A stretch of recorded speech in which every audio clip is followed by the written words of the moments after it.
Hello बच्चों, क्या हाल चाल। तो आज अपन अपनी नई जर्नी स्टार्ट करने जा रहे हैं 10 to 11 और केमिस्ट्री की बात करेंगे। और उसके अंदर केमिस्ट्री के अंदर अपन स्टार्ट करने वाले हैं अपना first topic, some basic concept of chemistry. बहुत ही शानदार टॉपिक है, मजा आने वाला है, बेसिक है। कि ये ऐसा टॉपिक है जो आपके आगे के सारे टॉपिक में काम आएगा, इसलिए आपको ध्यान से पढ़ना है। कुछ छोटी छोटी बातें और भी डिस्कस कर लेते हैं, क्योंकि आप अब 10th से 11th में आए हैं। उसमें आपको क्या क्या ध्यान रखना है। पहली बात, 10th क्लास के अंदर बेटा आप लोग क्या करते थे कि ये क्या होता है पे फोकस हो रहा था आपका। लेकिन अब आपको फोकस करना है कि कैसे होता है और क्यों होता है। समझ आ रही है बात अच्छे से। बहुत ही बेहतरीन टॉपिक है, वन बाय वन डिस्कस करेंगे, एक एक चीज़ें डिस्कस करते हुए चलेंगे और आपको मज़ा भी आएगा। लेकिन कुछ रूल्स होंगे अपनी क्लास के, और वो रूल क्या होंगे। पहली बात, आपको जो पढ़ाया जा रहा है ना, वो पूरा फोकस करते हुए पढ़े। पूरा यहाँ पढ़ने के बाद में घर जाकर के उसको रिवाइज करें। और जो चीज़ समझ में नहीं आती है वो दूसरे दिन अपन डिस्कस करेंगे। पहली बात तो मैं इतना क्लियर कर दूं, अगर क्लास में आप पूरे अटेंटिव हैं तो कोई दिक्कत ही नहीं होगी कि आपको चीज़ समझ में नहीं आए। दूसरी बात, जब भी आपको बोला जाए कि लिखना है उस चीज़ को, उसको लिखना ही है, कि लिखने से ही चीज़ें याद होती है, प्रैक्टिस करने से ही चीज़ें में मतलब एक तरीके से स्ट्रेंथ बिल्ड होती है। इसके अलावा आपको 11th क्लास की अपन को एक एनसीईआरटी है वो चाहिएगी, क्योंकि वो तो सारा पढ़ना ही पढ़ना है अच्छे से अपने को। बाकी हम सारा सब कुछ करवाएंगे अच्छे से, कहीं कोई प्रॉब्लम नहीं होगी। बिल्कुल अपन ने बिल्कुल, मैं ये बोलूँ एक तरीके से कि ग्राउंड लेवल से लेकर के और बिल्कुल अपर लेवल तक की सारी चीज़ें अपन यहाँ क्लियर करने वाले हैं। तो अपन स्टार्ट करने वाले हैं।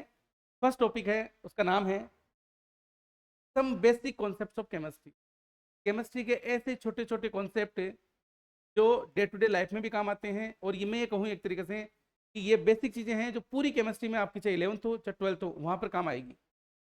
इसके अंदर पढ़ने वाले क्या क्या चीज़ें हैं, जैसे एक एक बातें करें तो पहली बात तो मैटर क्या होता है, मैटर की प्रॉपर्टीज़ क्या क्या होती है। उसके अलावा उसमें कुछ वर्ड्स यूज में आएंगे, जैसे साइंटिफिक नोटेशन क्या होता है, सिग्निफिकेंट फिगर्स क्या होते हैं, कुछ लो ऑफ केमिकल कॉम्बिनेशन की बातें आएगी, टोल्टन थ्योरी की बात आएगी, और एक बहुत ही बड़ा और बेहतरीन वर्ड, मोल कॉन्सेप्ट। वापिस सुनिएगा, मोल कॉन्सेप्ट। ये एक ऐसा टॉपिक है जो कहने का मतलब, मैं एक वर्ड बोलूँ तो एक वर्ड है फिजिकल केमिस्ट्री। सारी बातें डिस्कस करेंगे यहाँ पे अपन अभी। उसके अंदर बार बार में एक वर्ड आएगा जो पढ़ेंगे अपन, जैसे सॉल्यूशन टॉपिक पढ़े, इलेक्ट्रोकेमिस्ट्री पढ़े, इक्विलिब्रियम पढ़े, ऐसे कुछ टॉपिक्स हैं जो अपने आएंगे आगे। कुछ 11th में आएंगे, कुछ 12th में आएंगे। ठीक है, तो यहाँ पर सारी चीज़ें ये काम काम आने वाली है जो मैंने वर्ड बोला था थोड़ी देर पहले, मोल कॉन्सेप्ट। हाँ, मैं इतना क्लियर कर दूँ, सब चीज़ें ईजी है अगर आप ध्यान से पढ़ रहे हो तो। और कहते हैं ना कि ध्यान से नहीं है तो इजी चीज़ भी आपको हार्ड लगने लगेगी। मेरा कहने का मतलब इतना ही है कि जब भी कोई टीचर पढ़ा रहा है पूरा बोर्ड पे फोकस कीजिएगा आप। बहुत ही मजा आने वाला है और शानदार तरीके से आपको चीज़ें समझ में आने वाली है। करें स्टार्ट। एनर्जी होनी चाहिए बढ़िया वाली। अरे सर मजा आ रहा है, बिल्कुल बिल्कुल एनर्जी, एनर्जी के साथ में बैठना है और एनर्जेटिक होके ही पढ़ना है अपने को। ठीक है, क्या क्या कवर करने वाले हैं इस लेक्चर के अंदर अपन। इस लेक्चर के अंदर, क्योंकि एक टॉपिक है some basic concept of chemistry chapter है, उसके बहुत सारे लेक्चर्स होंगे। उसमें फर्स्ट लेक्चर के अंदर पहले तो उसका इंट्रोडक्शन, लाइक केमिस्ट्री क्या होता है, इंपॉर्टेंस वगैरह क्या होती है। उसके बाद में मैटर है, उसका नेचर कैसा होता है, मैटर की प्रॉपर्टीज क्या है, उसको मेजर कैसे करते हैं, क्या क्या उसके यूनिट्स वगैरह होती है। उसके बाद में कुछ PYQs और कुछ उसके बाद में आपको होमवर्क क्वेश्चन दिया जाएगा। धीरे धीरे क्लास के अंदर आपको और भी बता दिया जाएगा कि क्या क्या अपन करेंगे और किस किस तरीके से आपको तैयारी करनी है। ठीक है, चलो जी। सबसे पहले यहाँ पर एक वर्ड यूज किया अपन ने, केमिस्ट्री। इसी बात है, केमिस्ट्री पढ़ने वाले हैं। लेकिन एक बात मुझे उतना बताओ, आप 10th क्लास के अंदर पढ़ रहे थे साइंस, और साइंस के अंदर आप केमिस्ट्री भी पढ़ रहे थे, फिजिक्स भी पढ़ रहे थे और बायोलॉजी भी पढ़ रहे थे। अब आपको पता है कुछ और ब्रॉड डिवाइड होगी चीज़ें, उसी साइंस में क्या हो गया, केमिस्ट्री। तो केमिस्ट्री होता क्या है बेसिकली, आपको इतना तो क्लियर है। सर कुछ पता नहीं, हम लोग कुछ फॉर्मूले पढ़ के आए थे, जैसे ZnSO4 NaCl वगैरह हैं। अरे ये पढ़ के आए थे ना सर, एटम की बात करी थी हमने, मॉलिक्यूल की बात करी थी, तो बस तो और क्या, केमिस्ट्री भी ही है। ये करने वाले क्या हो आप, कि एटम और मॉलिक्यूल की जो साइंस है उसी को तो केमिस्ट्री बोल रहे हैं। या फिर मैं ये कहूँ कि कोई मैटर होता है, कोई भी ले सकते हैं बेटा, आप पानी ले सकते हैं, मिल्क ले सकते हैं, कुछ भी ले सकते हैं। वही बात करेंगे मैटर क्या होता है, तो आपको आना चाहिए। ठीक है, थोड़ा सा यहाँ पे होता क्या है, कोई भी ऐसा सब्सटेंस जिसकी कोई ना कोई प्रॉपर्टी हो, वो किसके साथ में क्या इंटरेक्शंस कर रहा हो, क्या उसका कंपोजिशन हो, उसकी जो स्टडी करने वाले हैं, this is known as chemistry. तो जो क्या है, chemistry is a branch of science. बेटा सुनिएगा और समझिएगा चीज़ों को अच्छे से। केमिस्ट्री किसकी ब्रांच है? साइंस की ब्रांच है, branch of science that studies the composition, properties and interactions of matter. Matter की बात आ गई है, मतलब क्या बोलने जा रहे हैं, जैसे कोई आपको पता हो बेटा नाम जो आपको आ रहा हो, बताएं आप, या मैं लिखूं? क्या बात है, बहुत बढ़िया, बहुत बढ़िया। मैं लिख रहा हूँ शुगर सॉल्यूशन, शुगर सॉल्यूशन। अब आप मुझे एक बात बताओ, ये जो शुगर सॉल्यूशन है, इसकी कोई ना कोई कंपोजिशन तो होगा इसका। कंपोजिशन क्या होगा इसका? अरे भाई पानी के अंदर चीनी मिलाई होगी, ठीक है। इसके अलावा इसकी कोई ना कोई प्रॉपर्टीज होगी, प्रॉपर्टी भी बात कर लें, प्रॉपर्टीज भी तो होगी इसकी, और ये इंटरेक्शन भी करेगा।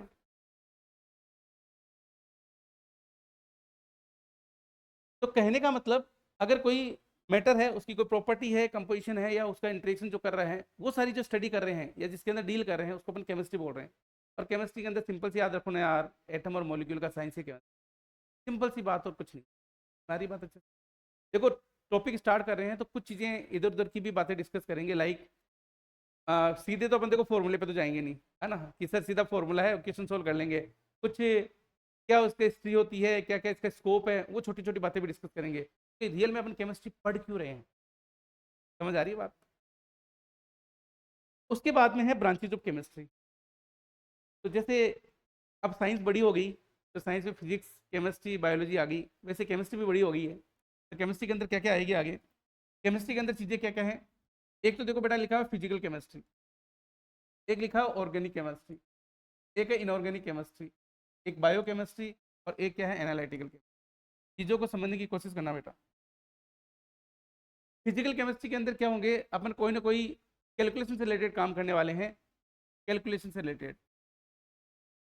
जैसे अभी मैंने वर्ड यूज़ किया था मोल कॉन्सेप्ट, मैं एक जनरल पढ़ा रहा हूँ बेटा आपको कि क्या क्या डिस्कस होने वाला है ना। कोई भी कैलकुलेशन से रिलेटेड पार्ट जो अपन करने वाले हैं केमिस्ट्री में बेसिकली, वो इसमें आएगा।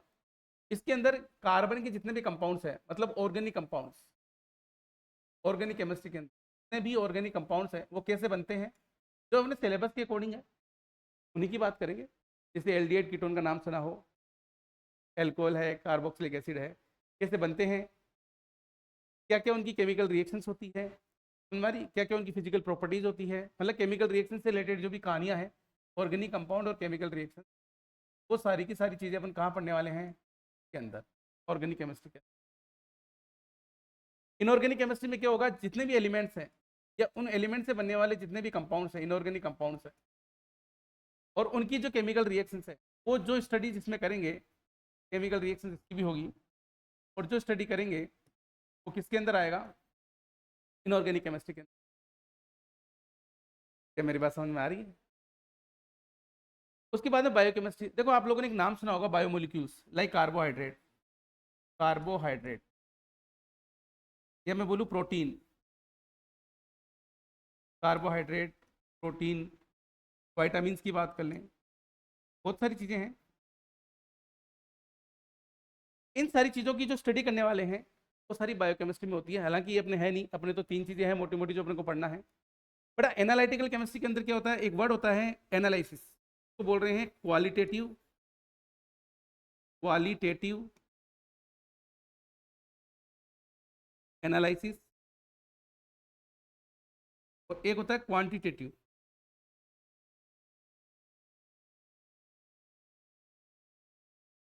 Quantitative analysis.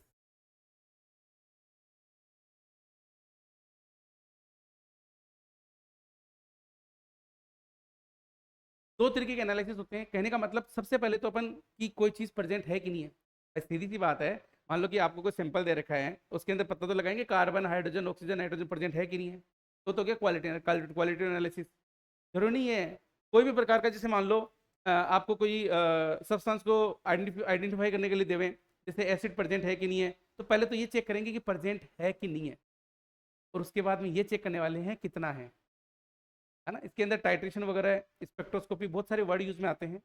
जो सारी की सारी स्टडी जो करते हैं उसको बोलते हैं एनालिटिकल केमिस्ट्री। तो ये तो बात होगी सारी की सारी इसकी ब्रांचेज ऑफ केमिस्ट्री की, हल्का फुल्का अपन ने समझा दिया है कि कहानी हो। उसके बाद में इस केमिस्ट्री का वाकई में इंपॉर्टेंस क्या है, स्कोप क्या है, बहुत सारा है। मैं एक तरीके से बोलूँ क्या, सुबह से लेकर के रात तक, और रात को सोने से लेकर के सुबह तक, जो भी चीज़ आप काम में ले रहे हो, everything is chemistry, everything is chemistry. तो स्कोप तो बहुत सारे हैं, छोटी छोटी बातें कर लेंगे। क्या क्या स्कोप है, पहली बात तो बेटा जो भी वेदर पैटर्न है, वेदर पैटर्न में अपन जनरली यूज में लेते ही है केमिस्ट्री।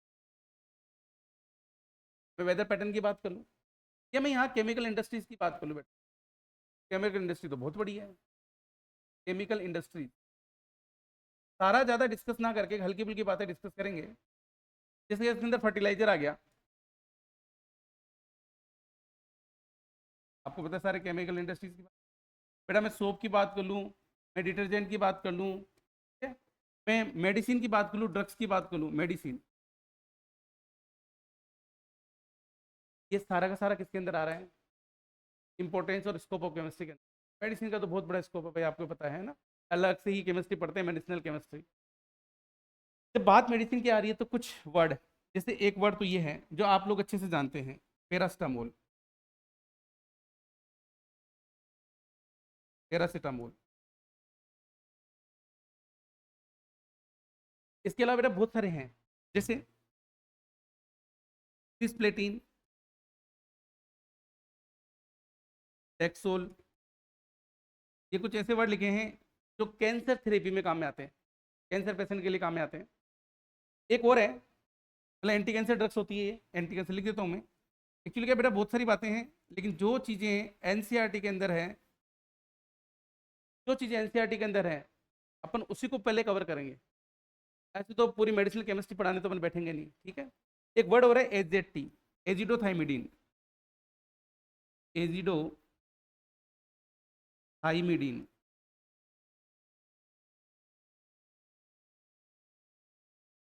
ये एड्स पेशेंट के लिए, ये एड्स पेशेंट के लिए यूजफुल है, क्योंकि थेरेपी वगैरह में जैसे अपन काम में ले सकते हैं। मतलब एड्स के लिए यूजफुल ड्रग्स कौन सी होगी, एजेटी, और ये है। ऐसे तो ड्रग्स तो बहुत है, आपको पता है पैरास्टामोल है, फीवर वगैरह होता है तो काम में लेते हैं। एनाल्जेसिक्स की बात कर सकते हैं अपन, है ना, नाम सुना होगा ना, एस्प्रिन का नाम सुना होगा, बहुत सारे ड्रग्स वगैरह हैं। इसके अलावा भी बहुत सारे और सारे यूजेज में आ सकते हैं, लेकिन अब हल्की हल्की बात करके अपन चल रहे हैं यहाँ पे। क्या चीज़, इंपॉर्टेंस और स्कोप, ये सिंपल सी बात कर ली अपनी। उसके बाद में आते हैं मैटर क्या होता है, और सबसे पहले नेचर ऑफ मैटर में मैटर की डेफिनेशन सीधी सी बात है, किस चीज़ को फील किया जा सके, कोई मैटर। जैसे anything which is mass and occupies space, मतलब कोई ऐसी चीज उसका मास हो, वो कोई स्पेस ऑक्यूपाई कर रही हो। वापिस समझिएगा कि उसके पास में मास हो और वो कोई ना कोई स्पेस ऑक्यूपाई अगर कर रही हो, स्पेस ऑक्यूपाई कर रही हो, नॉन इज मैटर।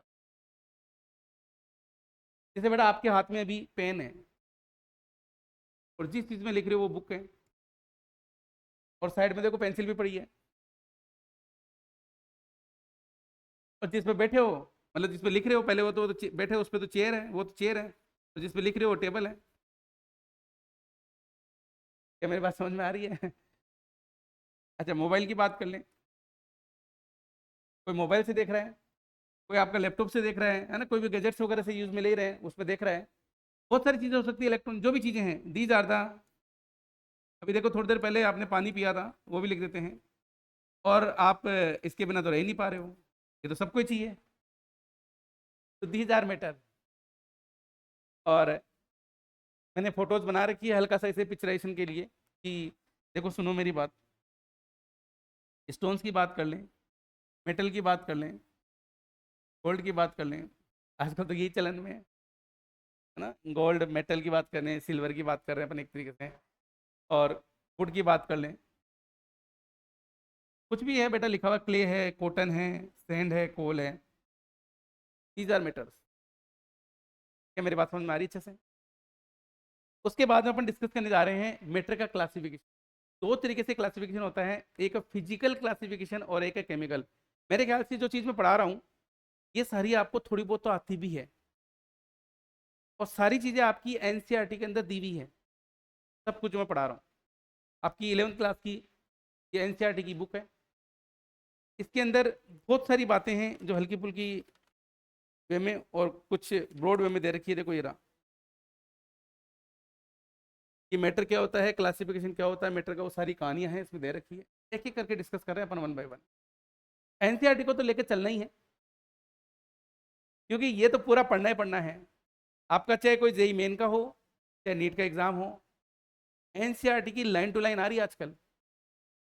तो ये तो पढ़नी ही पढ़नी है। इसके अलावा जिससे और क्वेश्चन किस तरीके से हो सकते हैं वो अपन कॉन्सेप्ट को भी डेप्थ में पढ़ेंगे, कोई दिक्कत नहीं। ठीक है। एक फिजिकल होता है, एक केमिकल क्लासिफिकेशन होता है। तो जो फिजिकल क्लासिफिकेशन होता है मैटर का, उसको अपन 3 पार्ट में डिवाइड कर रहे हैं। एक तो होता है सॉलिड,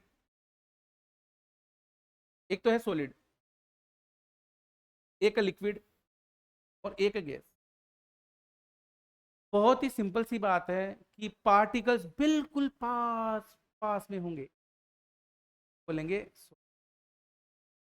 थोड़े से दूर होंगे, हल्के से दूर, बोलेंगे लिक्विड।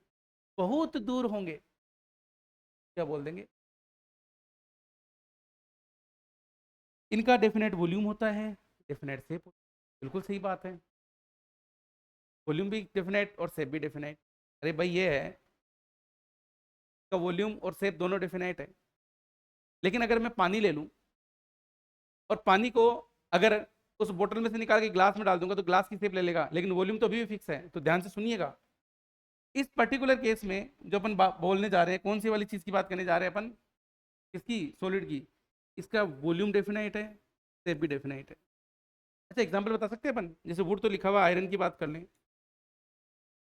और भी एग्जांपल्स हो सकते हैं जो भी सॉलिड के एग्जांपल है। अभी मैंने माउस दिया था, दीज आर द सॉलिड। इसका डेफिनेट वॉल्यूम है, लेकिन शेप डेफिनेट नहीं है, क्योंकि जिस चीज में डालेंगे वैसी शेप ले लेगी। जैसे एग्जांपल वाटर ले लें, मिल्क का एग्जांपल ले लें, या कोई भी लिक्विड है, वो अपनी शेप कहाँ किस तरीके से ऑक्यूपाई करेगा, जिस जिस भी पोर्ट के अंदर उसको डालेंगे। जो गैस है उसकी ना तो कोई डेफिनेट वॉल्यूम होता है, ना ही कोई डेफिनेट शेप होती है। समझ आ रही बात। क्या क्या हो सकता है, हाइड्रोजन हो सकता है, ऑक्सीजन हो सकता है। बेटा कोई भी गैसेस, हाइड्रोजन, ऑक्सीजन, नाइट्रोजन, जो आप लिख सकें, जो जानते हैं गैसेस के बारे में वो लिख सकते हैं। बिल्कुल बेसिक डेफिनेशन है, ज़्यादा टाइम खराब नहीं करने वाला है आप पे अपन।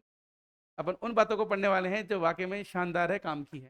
हालांकि काम की तो सारी चीज़ें होती है, ऐसी कुछ बात नहीं है। उसके बाद में अपन बात करने जा रहे हैं वो है inter conversion. This is the inter conversion. Inter conversion, inter conversion of matter. अब देखो बेटा, इंटर कन्वर्जन का क्या कहानी है। ये तो क्या चीज़ है, सॉलिड। ये है लिक्विड, और ये क्या चीज़ है।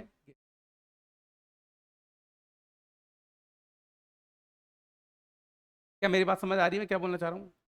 एक है सॉलिड, ये है लिक्विड और गैस। तो सिंपल सी बात है, सॉलिड को मैं क्या करने वाला हूँ, पिघला रहा हूँ।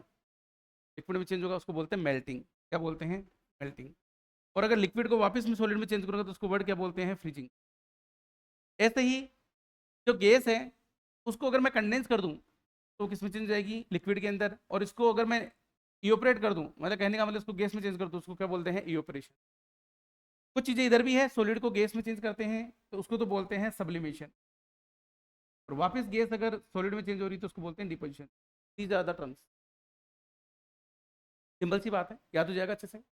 लेकिन एक चीज ध्यान रखना, मैंने एक वर्ड लिखा हुआ है कि ये जो तीनों स्टेट दिख रही है ये आपस में इंटर कन्वर्ट हो सकती है on changing the temperature and pressure condition. मतलब अगर मैं टेम्परेचर प्रेशर को चेंज करूंगा तो चेंज हो सकती है। एक काम करते हैं ना, बहुत बढ़िया से एक काम करते हैं। मैं ले रहा हूँ ये, मैं एस्ट्रो की बात कर रहा हूँ। अब एस्ट्रो मुझे पता नहीं किस फॉर्म में है, लेकिन मैं कह रहा हूँ मेरा प्रेशर जो मैंने ले रखा है वो ले रखा है 180 m। बेटा समझने की कोशिश करना।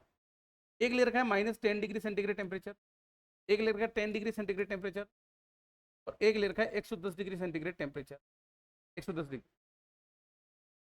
अब आप मुझे इतना बताओ, जो H2O है वो अगर 10 डिग्री में है तो बताओ किस फॉर्म में है, लिक्विड के फॉर्म में। लेकिन जैसे ही मैं इसको ठंडा करूंगा 0 डिग्री से वहां पहुंचा दूंगा, -1 -2, तो किस फॉर्म में चेंज जाएगा, सॉलिड में। तो आइस बन जाएगा। ये इसको वाटर बोल रहे हैं अपन जनरल में। 110 डिग्री पे क्या बन जाएगा, ये वेपर में, मतलब गैस बोल दूं मैं, वैसे बोलेंगे क्या, वेपर बन जाएगी वाटर की, वेपर, वेपर बन जाएगी। तो टेम्परेचर और प्रेशर की कंडीशन को चेंज करके अपन एक स्टेट से दूसरे स्टेट में सब्सटेंस को चेंज कर सकते हैं। समझ आ रही है बात? These are the physical changes. उसके बाद में अपन डिस्कस कर रहे हैं chemical classification of matter. Chemical classification में थोड़ा सा गौर फरमाइएगा, और गौर फरमाने वाली बात इतनी सी है कि यहाँ पर मैंने एक दो वर्ड यूज किए हैं, एक लिखा है मिक्सचर और एक लिखा है प्योर सब्सटेंस। मैं मिक्सचर के केस में बोल रहा हूँ कि more than one type of substance present. वापस सुनिएगा, more than one type of substance present. लेकिन मैंने प्योर के केस में कहा है only one type of substance present. Is very important. देखो एक चीज सुनो, ये प्योर है तो ये इम्प्योर नहीं है, ये ध्यान रखना भाई, ये मिक्सचर की बात कर रहे हैं, ठीक है ना, क्योंकि ये जनरली दिक्कत होती है। तो एक तो इसको क्लासिफाई में क्या कर रहे हैं अपन मैटर को, एक तो प्योर सब्सटेंस है इसमें और एक मिक्सचर में। बहुत प्यारे ढंग से लिखी हुई है चीजें, बहुत ही प्यारे ढंग से, कि more than one type of substance present हो तो बोल रहे हैं मिक्सचर, और only one type of substance present है तो उसको क्या बोलते हैं, प्योर सब्सटेंस। इसके अंदर फिर अपन फर्दर क्लासिफाई कर रहे हैं इसको, एक बोल रहे हैं होमोजीनस मिक्सचर और एक बोल रहे हैं हेट्रोजीनस मिक्सचर। और इसको क्लासिफाई कर रहे हैं एक एलिमेंट के अंदर और एक कर रहे हैं कंपाउंड। एक एक करके पढ़ेंगे, एक एक करके बहुत तरीकेबद्ध, कि होमोजीनियस क्या होता है, हेट्रोजीनियस क्या होता है, एलिमेंट क्या होता है और कंपाउंड। और तो सबसे पहले अपन बात करने जा रहे हैं होमोजीनियस मिक्सचर। देखो क्या कर रहे हैं बेटा जी, सुनना मेरी बात और समझने की कोशिश करना। मैंने लिया नमक सोल्ट, और एक ले लिया मैंने बीकर में पानी। इस नमक को डाला पानी के अंदर, फिर स्टर कर दिया, मतलब घोल दिया इसको। घुलने के बाद में वो ट्रू सॉल्यूशन में चेंज हो गया, मतलब पता ही नहीं चल रहा एक्चुअल में देखा जाए तो कि मैंने नमक घोला भी है क्या। और मैं ये कहना चाह रहा हूँ, चाहे मैं यहाँ से लूँ एक चम्मच, चाहे मैं यहाँ से लूँ चाहे यहाँ से लूँ, मुझे हर बार यूनिफॉर्म कंपोजिशन नजर आएगा, मतलब एक जैसा नजर आएगा। तो ऐसे मिक्सचर को क्या बोलते हैं, होमोजीनियस मिक्सचर। मतलब कि if the composition of mixture remain uniform through out, चाहे मैं यहाँ से लूँ चाहे मैं यहाँ से लूँ, यहाँ से लूँ, मुझे सारे सब्सटेंस, मतलब कहने का मतलब जितना मुझे नमक और जितना पानी इधर मुझे नजर आ रहा है या मिलेगा, उतना मुझे यहाँ मिलेगा, उतना मुझे यहाँ मिलेगा। जैसे एग्जाम्पल आप बता सकते हैं, एग्जाम्पल, हाँ बताओ क्या होगा, चलो। क्या बात है, बहुत बढ़िया, कोमल आंसर दे रही है सर, सोल्ट प्लस वाटर। अरे बहुत बढ़िया, सोल्ट प्लस वाटर। नहीं नहीं, मैं सब समझ रहा हूँ, मैं सब समझ रहा हूँ सर, एक तो हमने यहाँ से चुरा लिया, बहुत बढ़िया बात है।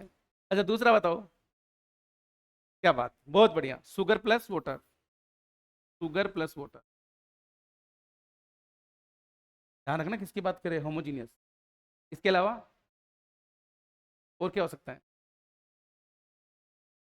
सर? बहुत बढ़िया, देखो मैं बताऊं, एल्कोहल प्लस वाटर।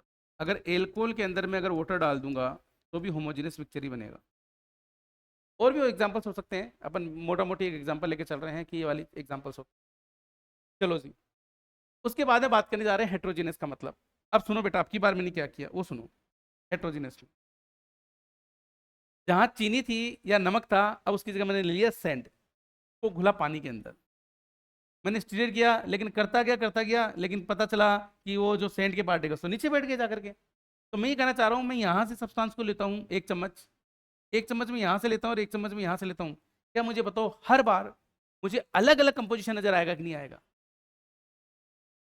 और अगर अलग अलग कंपोजिशन नजर आएगा मीन्स हेट्रोजेनस मिक्सचर, मतलब पूरे सब्सटेंस का कंपोजिशन है वो यूनिफॉर्म नहीं है, नॉट यूनिफॉर्म है through out, it is called the heterogeneous, called heterogeneous.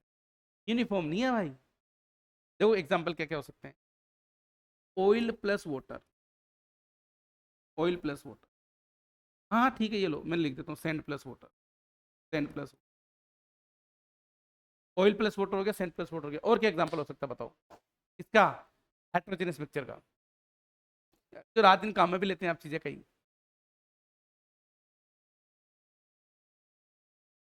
क्या बात।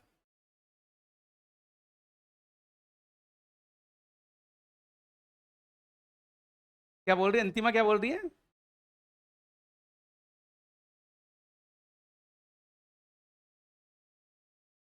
अच्छा, बहुत बढ़िया। अच्छा एक, वो तो बोल रही है आंसर ये हो गया, दूसरी बोल, अच्छा अच्छा। राहुल बोल रहे सर कैसा होगा ना, अरे राहुल सुनो बेटा इधर। मिल्क। बोले सर, राहुल कह रहा है सर मिल्क तो एक जैसा नजर आएगा। अरे भाई सुनो, पहले मुझे इतना बताओ, मिल्क में बहुत गहराई वाली बात है कि सर आपने तो कहा था एक चम्मच उठाओ ऐसे उठाओ, अरे सुनो मेरी बात, आप दिमाग लगाओ एक बार, आप कुछ गड़बड़ हो रहा है मामला। कैसे? आप मुझे बताओ मिल्क में क्या क्या चीजें हैं? अरे हाँ पानी तो होता है, पानी तो मिला रहे हैं और कर क्या रहे हैं, है ना? बहुत बढ़िया। पानी होता है। हाँ पानी। ठीक है, और? अच्छा वाइटामिन होते हैं, बहुत बढ़िया, और आगे तक पहुंचो, और क्या क्या अंदर है, घुसो अंदर, क्या कहना? क्या क्या क्या होता है, क्या होता है? पेट। आगे पकड़ में।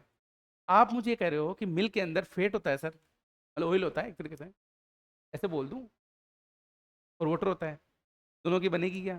फिर तो पहले तो लिखा है ऑयल प्लस वाटर, तो मिल्क में अगर ऑयल प्लस वाटर है तो वो तो हेट्रोजीनस हो गया ना।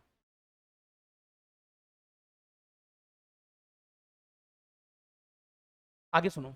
अब है एलिमेंट, बड़ा सिंपल सी बात है, एक ही टाइप का सब्सटेंस है, और एक ही, सुनना मेरी बात, pure substance that is only same type of atom, एक ही टाइप के एटम प्रेजेंट है।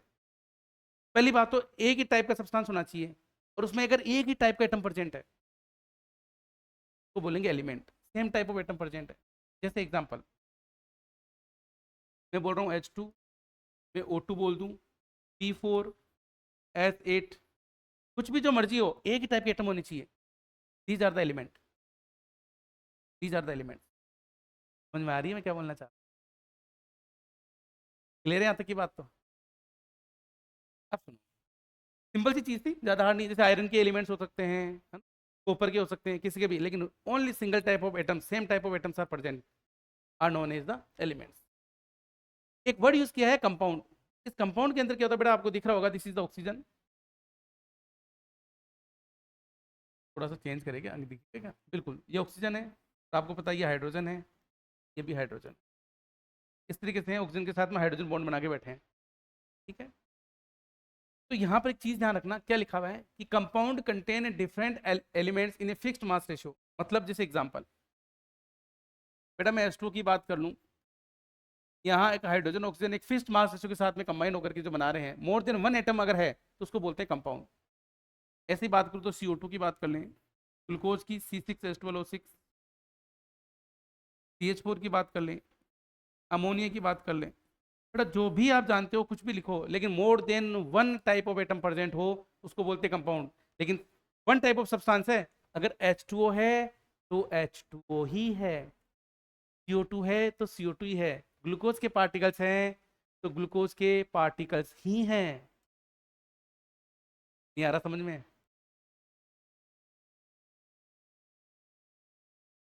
बेटा ग्लूकोज के पार्टिकल है तो ग्लूकोज के हैं, है ना? CH4 के तो CH4 के हैं, दोनों में डिफरेंस समझ में आ जाना चाहिए, इंपॉर्टेंट है ये। चलो, उसके बाद में बेटा एक सिंपल सी बात लिखी हुई है कि मैंने यहाँ लिखा है कि जो भी अपने मिक्सचर के कंपोनेंट होते हैं ना, उनको अपने फिजिकल मेथड से क्या कर सकते हैं, सेपरेट आउट कर सकते हैं। जैसे सिंपल हैंड पिकिंग हो गया, आपका फिल्ट्रेशन हो गया, है, क्रिस्टलाइजेशन हो गया, डिस्टिलेशन हो गया, इनसे अपन क्या कर सकते हैं, सेपरेट आउट। ये पूरा डिटेल में भी डिस्कस करेंगे, अभी हल्की हल्की बातें डिस्कस करेंगे, आपके ध्यान में भी है। जैसे देखो, सिंपल हैंड पिकिंग बोलते हैं अपन, आपके घर के अंदर कोई सामान आता है, जैसे मान लो कि सपोज करो अजवाइन लेके आए, या कोई मेथी लेके आए, या कुछ इस तरीके के कोई सब्सटेंस लेके आए जिसके अंदर कुछ अडल्ट्रेंट, ये मैं बोलूँ कुछ अदर पार्टिकल्स प्रेजेंट है, तो घर वाले क्या लेकर के ऐसे अलग अलग नहीं निकालते उनको? उनको मारवाड़ी में चुगा बेना बोलते हैं, हाँ, कि लेडी चुगा बेना कर रही है। समझ में आ रही है कि मेरे वर्ड जो मैं बोल रहा हूँ? तो वही तो सिंपल, हाँ वहाँ चुगा बेना बोलते हैं, एक एक हाथ ऐसे, नहीं देखे एक एक ऐसे हाथ से एक एक पत्थरों को ये हटाते रहते हैं, यहाँ पर अपन बोलते हैं सिंपल हैंड पिकिंग। वही सिंपल सी बातें। हाँ लेकिन एक चीज ध्यान रखना, कि जो आपके प्योर सब्सटेंस है उनके कॉन्स्टिट्यूएंट को है उनको सिंपल फिजिकल मेथड से अलग नहीं कर सकते। बेटा जैसे H2 है तो उसको हाइड्रोजन ऑक्सीजन को मैं सिंपल फिजिकल मेथड से कैसे अलग कर सकता हूँ? मैं नहीं कर सकता। हाँ ये अलग है, हाइड्रोजन ऑक्सीजन को बिल्कुल अलग ही वे में उसको हीट वीट दे करके दोनों को तोड़ दिया तो वो सब्सटेंस ही चेंज हो जाएगा, कहने का मतलब। हाँ, उनको वैसे अलग नहीं कर सकते। उसके बाद में क्वेश्चन है, select the correct example of element. क्या आंसर आएगा बताओ?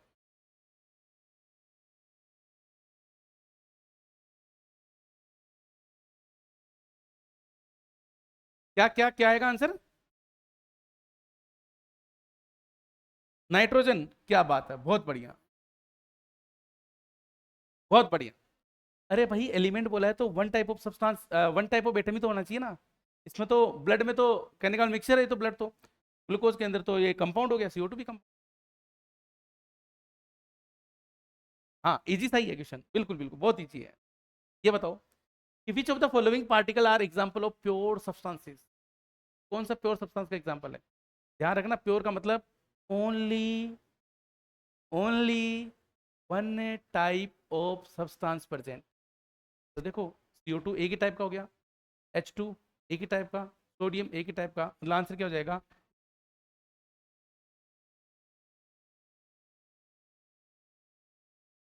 क्या मेरी बात समझ आ रही है? क्लियर है सारी बात? बहुत बढ़िया। बेटा उसके बाद में एटम और मॉलिक्यूल्स क्या होता है आपको पता है, इसी दुनिया में चलना है अपने को, एटम और मॉलिक्यूल की दुनिया में। एटम है, उसकी साइज डिफरेंट डिफरेंट हो सकती है, जो अपन यहाँ लिखा भी है डिफरेंट एलिमेंट्स है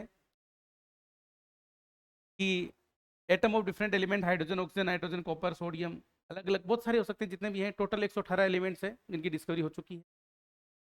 लेकिन एक चीज ध्यान रखना है कि atoms of most element are not able to exist independently. Most element की जो एटम है वो इंडिपेंडेंटली एग्जिस्ट नहीं करते हैं, इसका मतलब कोई किसी न किसी जोड़े के साथ में वो कंबाइन होकर के ही एग्जिस्ट करेंगे।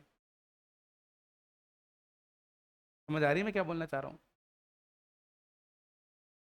अरे कुछ एलिमेंट तो ऐसे होते हैं कि सिंगल रह सकते हैं, अरे कुछ कंवारे रह सकते हैं ना, ये अपनी पावर है, कुछ शादी करके रहेंगे, वही तो बोल रहे हैं। लेकिन आप एक चीज देखना, मैंने बोला कि atoms of most element are not able to exist independent, most की बात कर रहा हूं मैं, कि इंडिपेंडेंटली एग्जिस्ट नहीं रहते मोस्ट वाले, मतलब शादी करके ही रहते हैं। आपने देख रहे होंगे कि इतने सारे लोग हैं कंवारे तो कुछ ही मिलेंगे। हाँ एक एज की बात कर रहे हैं कंवारे तो, लेकिन मैक्सिमम लोग शादी वाले मिलेंगे ना, तो वही तो कह रहे हैं। तो कहने का मतलब कुछ एटम ऐसे हैं जो सिंगल एग्जिस्ट कर सकते हैं, पर मोस्ट ऑफ एलिमेंट ऐसे होते हैं जो किसी न किसी के साथ में खुद या किसी और के साथ में कंबाइन होकर ही रहते हैं। ऐसा क्यों करते हैं क्या है वो भी पढ़ेंगे अपन आगे, केमिकल बॉन्डिंग आएगी, जो बॉन्ड क्यों बनाते हैं, सारी बातें डिस्कस करने वाले हैं। उसके बाद में एक अलग ही दुनिया की बात करने जा रहे हैं, दिस इज द मोलिक्यूल। बेटा मैं आपको कुछ ऐसे ऐसे वर्ड और ऐसी ऐसी बातें बताने वाला हूँ कि डिफरेंस होना चाहिए चीज़ों के अंदर, इससे भी आप डिस्कस करेंगे अपन सारा। मोलिक्यूल का मतलब क्या है बेटा? ढंग से पढ़िएगा, टू और मोर एटम्स, या तो दो या दो से ज्यादा एटम्स। लेकिन सुनना, वो सेम भी हो सकते हैं, वो डिफरेंट भी हो सकते हैं, सेम और different. That are bonded together by the attractive force. मतलब दो एटम, दो से ज्यादा एटम, सेम और डिफरेंट, जब भी अट्रैक्टिव फोर्स से अट्रैक्ट होकर के बॉन्ड बना रहे हैं, या कहने का मतलब मोलिक्यूल बना रहे हैं, उसको मोलिक्यूल बोल रहे हैं। और ये मोलिक्यूल दो टाइप के होते हैं। कौन कौन से होते हैं मोलिक्यूल? वो एक होता है मोलिक्यूल ऑफ एलिमेंट और एक होता है मोलिक्यूल ऑफ कंपाउंड। बेटा ढंग से सुनना समझना इन चीज़ों को, वेरी इंपॉर्टेंट। अगर सेम टाइप के एटम कंबाइन होते हैं तो उसको बोलते हैं मोलिक्यूल ऑफ एलिमेंट। जैसे H2, H2, O2, N2, P4, S8, और भी बहुत सारे हो सकते हैं। सेम टाइप के एटम कंबाइन हो रहे हैं तो क्या बोल रहे हैं? Molecule of element.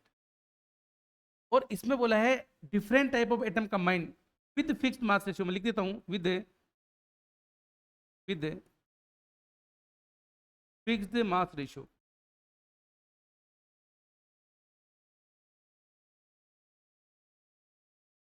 तो कंबाइन हो रहे तो उनको क्या बोलते हैं? Molecule of compounds. जैसे H2O, CO2 जो लिखा था थोड़ी देर पहले, ग्लूकोज की बात वापस कर लेते हैं। बेटा कोई जरूरी नहीं है लिखे, कुछ भी हो सकता है वो, जैसे अमोनिया की बात कर लें, नाइट्रोजन के ऑक्साइड्स की बात कर लें, N2O4 N2O5, कुछ भी बात कर लें।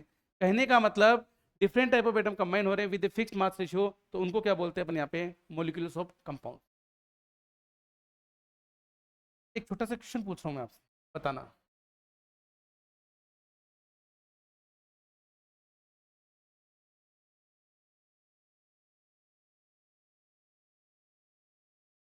आपको तो टिक करना है केवल।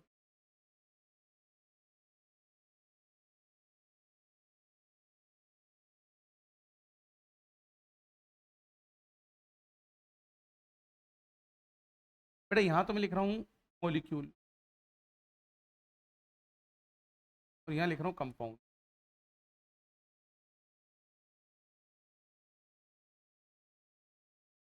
और यहाँ लिख रहा हूँ H2, और यहाँ लिख रहा हूँ C। बताओ क्या होगा, क्या आंसर आएगा? बताओ बेटा क्या आंसर आएगा?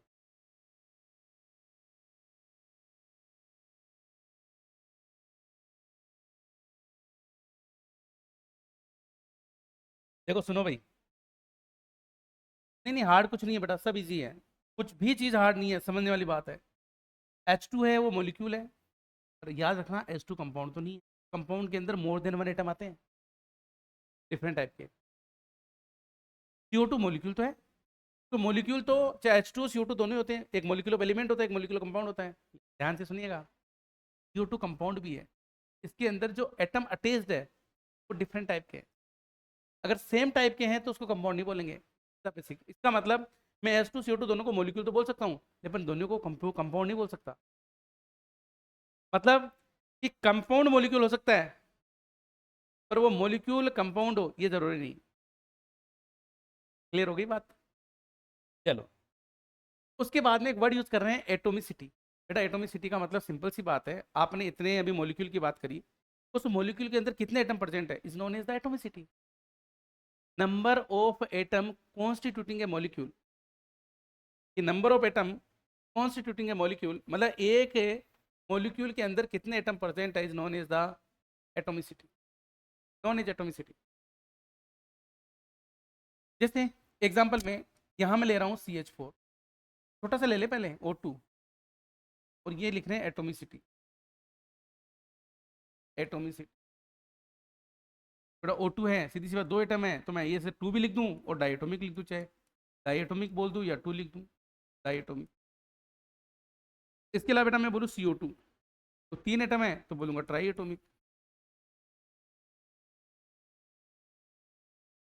मैं बोल रहा हूँ अमोनिया, 4 एटम है तो मैं बोल दूंगा टेट्राएटोमिक।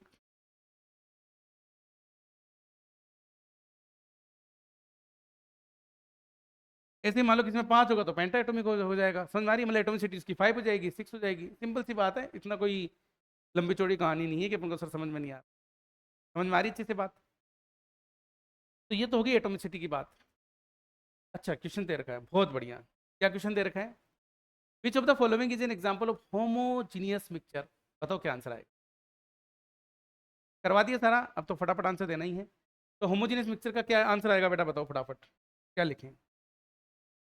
देखो सैंड के साथ में वाटर है तो ये तो हेट्रोजीनियस हो गया, ये भी हेट्रोजीनियस हो गया, ब्लड भी हेट्रोजीनियस है, तो आंसर क्या हो गया? Water and sugar. लिख देते हैं अपन, water and sugar is the. देखो यहाँ से आपको दो चीजें मिल गई है, क्या? हेट्रोजीनियस के एग्जांपल भी समझ में आ गए, होमोजीनियस का आंसर भी आ गया। फिर बोला classify the following into pure substances और मिक्सचर। बेटा अपने को इसको क्लासीफाई करना है, लिख लेते हैं सॉल्यूशन। प्योर सब्सटेंसेस और मिक्सचर में क्लासीफाई करना है, तो मैं ऊपर तो लिख देता हूँ प्योर सब्सटेंसेस, प्योर सब्सटेंसेस, और यहाँ लिख देता हूँ मिक्सचर।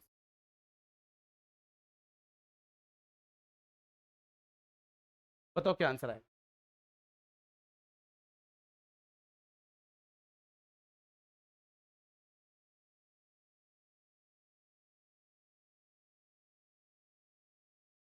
क्या मैं क्या बोल रहे हैं?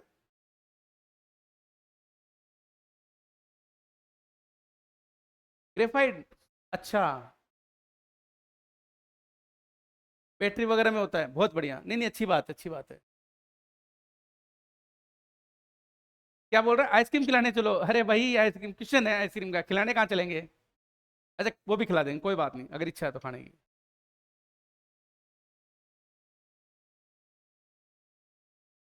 हाँ हाँ कोई दिक्कत नहीं है।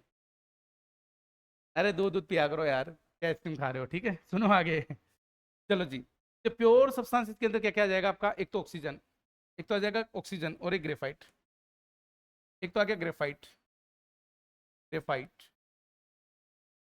और एक आ गया ऑक्सीजन, ये आ गया प्योर सब्सटेंस। और बाकी का मिक्सर में क्या हो गया, एयर हो गया, एयर मिक्सर ही है, मिल्क हो गया, और क्या आइसक्रीम। चलो ये आंसर, सिंपल सी बात है, कर सकते हैं, कोई दिक्कत नहीं है। एक छोटा सा क्वेश्चन और है उसके अंदर, बोला classify the following substances into elements, बेटा एलिमेंट्स में, कंपाउंड्स में, और किस में, मिक्सचर्स में इसको क्लासिफाई करना है। करते हैं इसका भी सॉल्यूशन। हाँ आप ही दोगे बेटा आंसर, में तो इसके लिख रहा हूँ, ये तो एलिमेंट्स, ये एलिमेंट्स, ये कंपाउंड्स,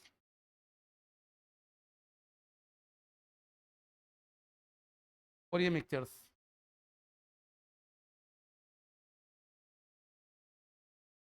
ये लो, एलिमेंट्स कंपाउंड और मिक्सचर। पहले एलिमेंट को ले लो, डायमंड, एलोट्रोप होता है ना कार्बन का, नहीं पता तो बेटा बता देंगे, कोई दिक्कत नहीं है, अभी आप थोड़ा सा ध्यान में रख लो कि diamond this is allotrope of carbon, graphite is also allotrope of carbon, लिखा हुआ नहीं ग्रेफाइट, थोड़ी देर पहले लिखा हुआ था उसमें। इसके अलावा सोडियम, ये क्या है, एलिमेंट है, सिंगल एटम प्रेजेंट है इसके अंदर, सोडियम है, इसमें कार्बन है। कंपाउंड के अंदर क्या क्या आ जाएगा, एक तो आपका ड्राई आइस, आपको पता है ड्राई आइस क्या होती है, ड्राई आइस, CO2 है ना, CO2 को सॉलिड फॉर्म में ड्राई आइस बोलते हैं। और क्या, ग्लूकोज, बहुत बढ़िया ग्लूकोज, कुछ और, डायमंड स्मोक है नहीं, ठीक है, मिक्सचर में स्मोक आ जाएगा। हाँ आपके ब्रास और ब्रोंज जो भी है सारे इसी में आ जाएंगे बेटा, ब्रास, एलॉयज होते हैं, these are the, simple simple सी चीज़ें डिस्कस कर रहे हैं, बिल्कुल सिंपल सिंपल, कहीं कोई तकलीफ नहीं है। समझ आ रहा है ना अच्छे से, बहुत बढ़िया, इजी चीज़ें हैं, हार्ड कुछ नहीं है। चलते हैं आगे।